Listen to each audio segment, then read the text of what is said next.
So next parameter is the absorption rate constant. Told you it can be find out by different methods. Method of residual, that is also called as the curve fitting method, or Wagner-Larson method, or by Liu-Riegelmann method. So that maybe or will be mainly using two methods. One is the method of residual curve or the curve fitting method, and the second one is the Wagner-Nelson method. These two methods are widely using. So see the first one. That is a method of residual. It is also called as the curve fitting method or the peeling method or feathering. So when a drug is administered by oral route or the extravascular route, the concentration of the drug in the plasma is explained by exponential equation. That is the earlier equation 3. That is C is equal to K into F into D0B divided by Vd into Ka minus Ke into e raised to minus Ke into T minus e raised to minus Ka into T. Okay. That is C is equal to K into our earlier equation. After extravascular administration, one equation for concentration, the same equation we are taken. It's a by exponential equation, that there is a absorption exponent and an elimination exponent. Okay, this is already given. It is already given in the equation. It is already given, that is K into F into D0B divided by Vd into Km minus Ke into e raised to minus Ke into T minus e raised to minus Ka into T. It is a by exponential equation. Then we'll be just going for simplifying the above equation. So we're writing as this constant, that is K into F into D0B divided by Vd into Km minus Ke is taken as A.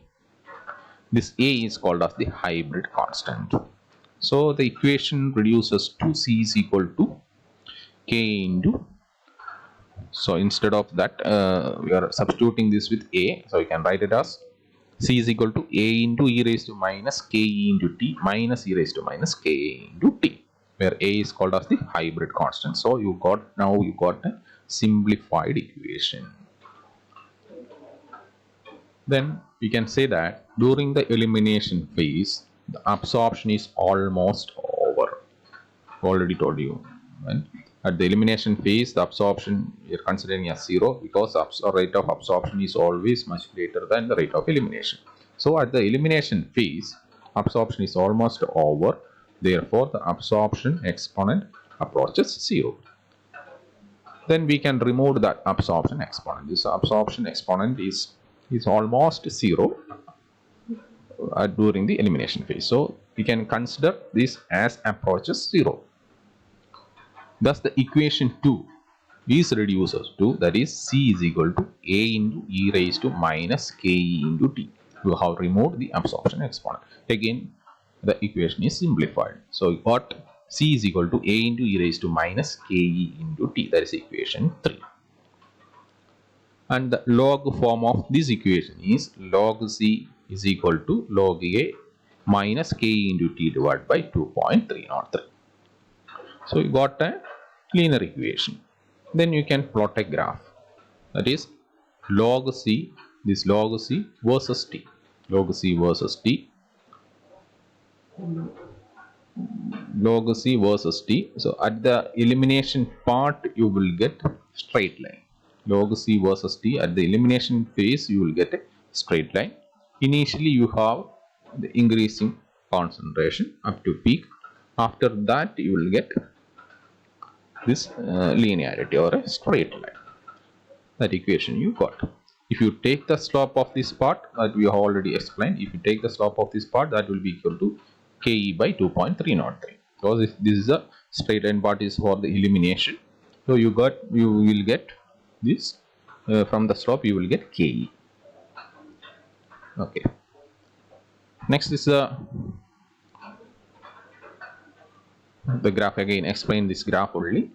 The log C versus T yield a bi-exponential curve with the terminal linear portion. Slope is equal to minus Ke by 2.303. That is already explained. Now we are moving on to that curve fitting method or the method of residual. For the method of residual or the curve fitting method, will be extrapolating the terminal linear portion to the y-axis. means we will be extrapolating this terminal linear portion, straight line portion, to the y-axis. The dotted line will be extrapolated to the y-axis. So you got this line, you extrapolated the linear portion to the y-axis. Okay. Then next step, the extrapolated line is known as the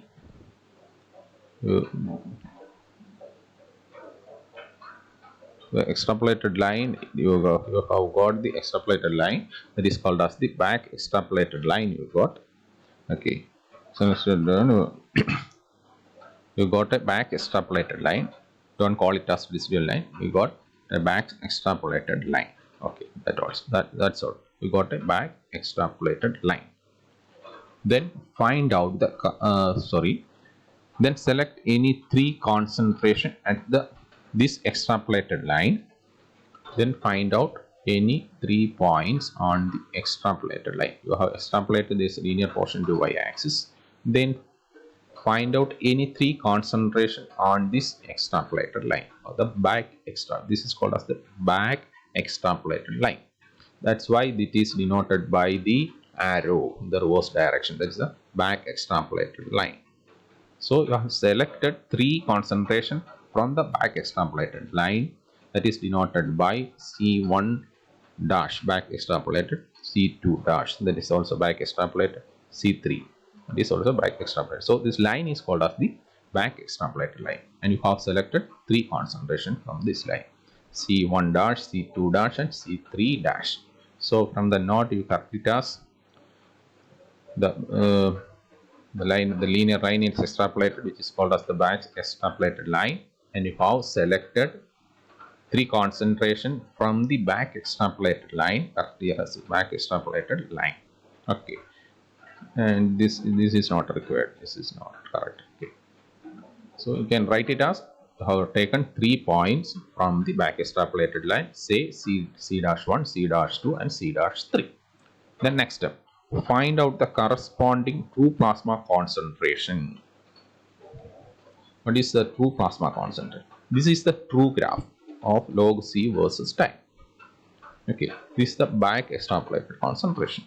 How to find out the true plasma concentration corresponding to the back extrapolated concentration that you have selected? That means C1 dash, the corresponding true plasma concentration, means you have to extrapolate the line to the true concentration. This one, this is the true plasma concentration corresponding to this C1 dash. Okay, this is C1 dash is the back extrapolated, this is the corresponding true plasma concentration, that can be written as C1. Similarly, this C2 dash is the back extrapolated line concentration, the corresponding true plasma concentration is here, it is denoted as C2. Similarly for C3 dash corresponding is this one and is denoted as C3. So whenever you are going for method of residual method or curve fitting method, you have to select at least 3 points from the back extrapolated line. At least 3 or more than 3 points can be selected. At least 3 should be selected, and a corresponding plasma concentration also has to be selected. Now you have C1 dash C1, C2 dash C2, C3 dash and C3. You have back extrapolated concentration and the true plasma concentration. Initially you got the true plasma, back extrapolated concentration, and next true plasma, you got it. So the next step, you will be subtracting this true plasma concentration from the back extrapolated concentration. I have to subtract the true plasma concentration from the back extrapolated concentration. Okay, that is, we will be subtracting this true, means we will be subtracting C1 from C1 dash, okay, and C2 from C2 dash, C3 from C3 dash. So after subtracting, you will get the concentration. That concentration is called as the residual concentration. After subtraction, you will get a value. That concentration value is called as the residual concentration. So you can get CR1, that's the residual concentration, is equal to the subtraction, that is C1 dash minus C1. Next residual concentration CR2 is equal to C2 dash minus C2. Similarly, the third residual concentration CR3 is equal to C3 dash minus C3. So you got 3 residual concentration, that is CR1, CR2 and CR3. Then next step, plot this CR values. You got 3 CR values, residual constant value versus time on the same graph. On the same graph you can plot it. So you will get a straight line, and the straight line is called as the residual line. This straight line what you have got is the residual line. This is the back extrapolated line only. This is not a residual line. This one is the residual line. Okay, when you are plotting the residual concentration versus time on the same graph, again you will get a straight line. That straight line is called as the residual line. Okay, then I will just show you on the same graph. Okay, you have got CR1, CR2 and CR3. You will be marking this is the CR1 point, this is the CR2, this is the CR3. Then after joining CR1, CR2 and CR3, again you will get a straight line. You will get a straight line. This straight line is called as the residual line. And once you get a residual line, straight line, take the slope of this residual line. Take the slope of this residual line. Take the slope of this residual line. So from the slope of the residual line, you can find out the absorption rate constant. From the slope of the residual line, you can find out the absorption rate constant. That is, slope is equal to Ka divided by 2.303. That's a method to find out Ka. You will get the residual concentration. Then you can point out all the 3 residual concentration on the same graph against corresponding time interval. Again you will get a straight line, take the slope, that will give you Ka. Then you have to find out an equation. You got a linear line, that means you have to get a linear equation for that residual line also. So for the equation for the residual line can be written as the residual line, that is represented by Cr, residual concentration. Cr is equal to A into e raised to minus K into T. So it's a residual line corresponding the absorption rate constant. So you can write it as it is A into that constant, A into e raised to minus K into T. Okay, if it is an elimination phase, it will be e raised to minus K into T. It is an absorption rate constant you are finding out from the residual line. So you can write the equation as Cr is equal to A into e raised to minus K into T. So the equation for that linear line, that means that to convert that into the log form. So log Cr is equal to log A minus K into T divided by 303. So this is the equation for that residual line. From this residual line, we will be finding out Ka. It is a method of residual. Then this technique was useful only when the difference between absorption rate constant and elimination rate constant is large, or Ka by K is equal to greater than or equal to 3. If the difference between K and K is large, then only we can apply this method. But in some cases, we can say that data obtained or the K obtained after IV bolus administration is much greater than that of K obtained by method of residual.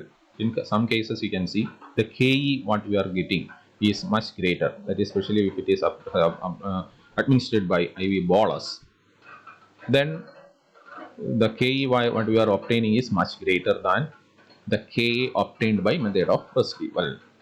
Usually, in the normal cases, Ka is much greater than Ke, but in some cases, Ke is much greater than Ke. In that cases, we can say instead of Ka by Ke, we can say this Ke by Ka is much greater than or equal to 3, because it is just opposite to that. Okay, so we can say this Ka by Ke is much greater than or equal to 3. Then what happens? Then the slope of the residual line gives Ke, not Ka, and the first line will get Ka. Okay, in this case, the slope of the residual line what you are taken will give you the Ke. This phenomena is known as the flip-flop phenomena, because they have changed their meaning. Another term is called as the time lag. Time lag is nothing but is the difference between drug administration and start of absorption. After the drug administration, it will take some time to start the absorption. That delaying time, that is called as the start of absorption, is called as the time lag. And also there are some advantages and disadvantages that you can just read it. Okay, but all this should be taken from this graph only.